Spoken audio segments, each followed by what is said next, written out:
ஆண்டவர் இரக்கமும் அருளும் கொண்டவர், நீடிய பொறுமையும் பேரன்பும் உள்ளவர். திருப்பாடல்கள் 103 8வது வசனம், சங்கீதம் 103 8வது வசனம். இவர் நம்ம இடத்துல நன்மை பெற்றவங்க நிறைய பேர் இருக்காங்கன்னு வச்சுங்களேன்.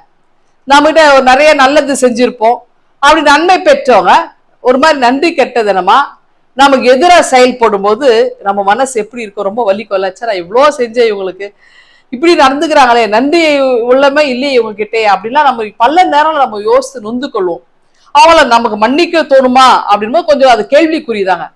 ஆனா இது மனிதர்களால் இயலாது, கடவுளால் இது இயலும். அவர் எவ்வளோ நன்மை மக்களுக்கு செய்யறாரு.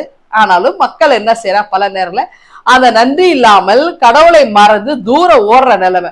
அவங்க என்னதான் தப்பு செஞ்சாலும் அவங்கள மன்னித்து கொண்டே இருக்கிறாரு. அப்ப மன்னிப்பு வழங்கி கொண்டே இருக்கிறார். அப்படிப்பட்ட ஒரு தாய் அன்புள்ள பேர் இரக்கம் கொண்ட கடவுளுங்க.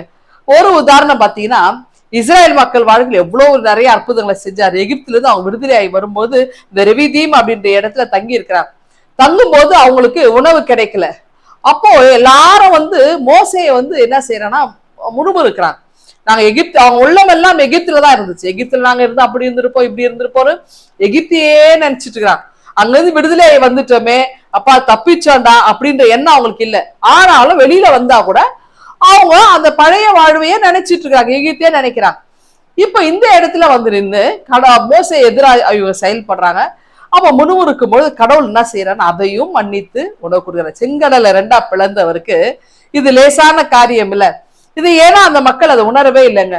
ஆனா பாருங்க, அந்த அந்த இடத்துல அந்த தங்கி இருந்த அந்த இடத்துல அமலேக்கியர்கள் வராங்க, இஸ்ரேல் மக்களுக்கு எதிராக யுத்தம் செய்யறாங்க, போர் செய்யறாங்க. ஆனா கடவுள் இஸ்ரேல் மக்களோடு கூட இருந்து அவங்கள காப்பாத்துறாரு. அவங்கள பத்திரமா கொண்டு வளமான ஒரு நாட்டுல சேர்க்கிறார் இல்லையா?